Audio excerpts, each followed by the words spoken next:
So on this channel, we've been covering the potential sale of Warner Brothers Discovery. It seems up until this point, the main front runner has been Paramount slash Skydance Paramount, whatever the merged company's called. I don't even know. But now Netflix seems to be making big moves to try to also be a front runner or something like that.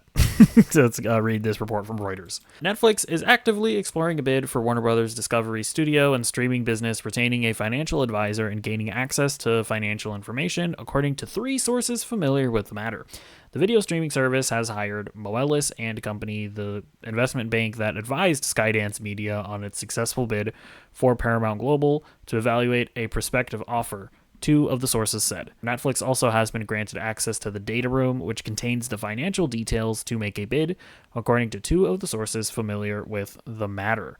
So, seems like Netflix is using the same people that Paramount or that Skydance used to buy Paramount. So, I don't know, it's2 Brutus or whatever that line is from Julius Caesar.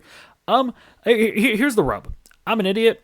I don't know anything about studio mergers and acquisitions and whatnot, so I'm just being fully transparent here. I asked ChatGPT if Netflix would be able to outbid Skydance slash Paramount to buy Warner Brothers. Because in my mind, I was like, surely Skydance and Paramount are bigger than Netflix. And this is according to ChatGPT, so they could be wrong. Apparently they're not. Apparently Netflix is worth more money than Skydance slash Paramount. So apparently, if push came to shove, if Netflix really wanted to push this, they would be able to buy Warner Brothers Discovery. And I gotta say, that is not a thing that I would really want to see happen. I mean, let's just imagine the worst case scenario. Let's imagine that Warner Brothers, or that Netflix buys Warner Brothers and makes all of their movies exclusive to Netflix. And they just stopped releasing movies in theaters. I mean, that would be catastrophic for movie theaters. I think that would be not a great thing for the movies themselves, because I mean, and for the fans, I think we like going to movie theaters to watch, movies, right? Like, I'm just saying, like, could you imagine the DCU and Matt Reeves Batman Part 2, like all those movies just stop going to theaters and you just flop down on your couch to watch the Batman Part 2. Like, that would suck. I would hate that. I want to go to a theater and I want to see it the way that it was meant to be seen and whatnot.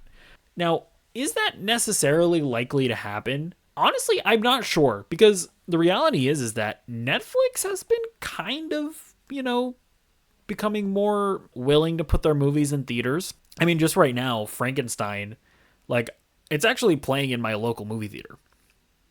The Guillermo del Toro Frankenstein movie, which is kind of surprising, because usually Netflix will like play it for like a weekend or for like a day, but it was playing in my theater over this past weekend. But even today, Monday, as I'm recording this video, it's still playing. So that is very interesting. Also, apparently, Greta Gerwig's Narnia movie is going to have like a wide release in IMAX theaters. Netflix does seem to be more amenable to putting their movies out in theaters, and I think that specifically comes from when they really want to work with certain talent, and though that talent negotiating with Netflix saying, hey, I want my movie in theaters.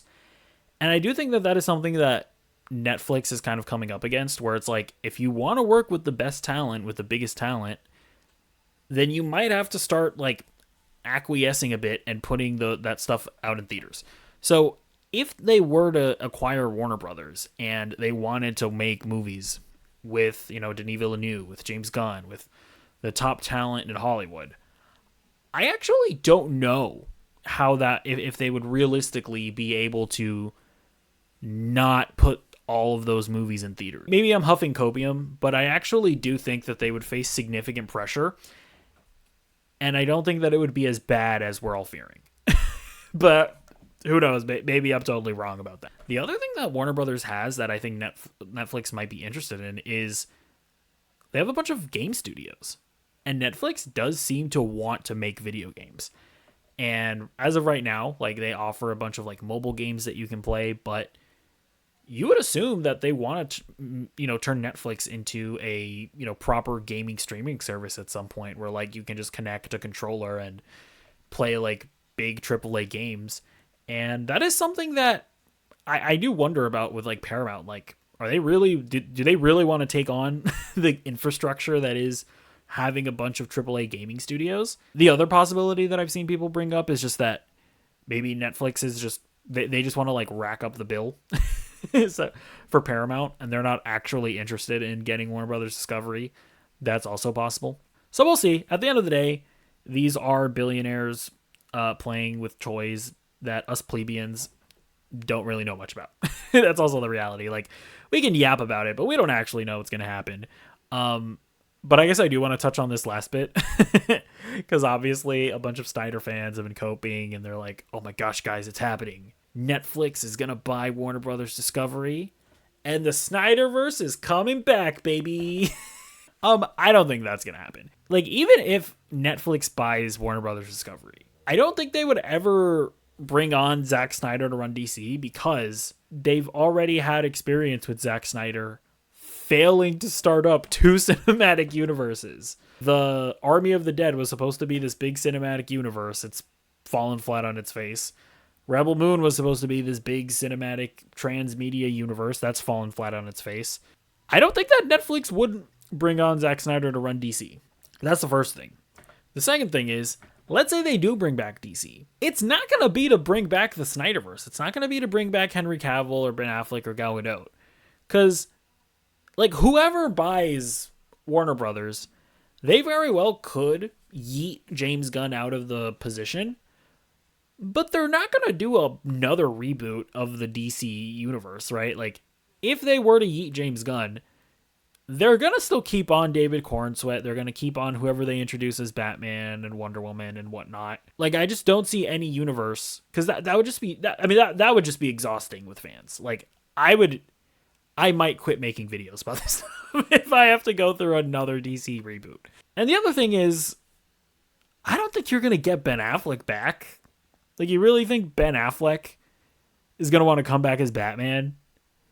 Even Henry Cavill, like, his career hasn't really gone anywhere. But, like, I don't even know if he would want to come back as Superman. Maybe Gal Gadot, but, like, does Gal Gadot want to deal with, all the, like, politics and stuff? Like, I feel like that would be really highlighted in the forefront if she were to come back as Wonder Woman. Obviously, Ezra Miller is a non-starter.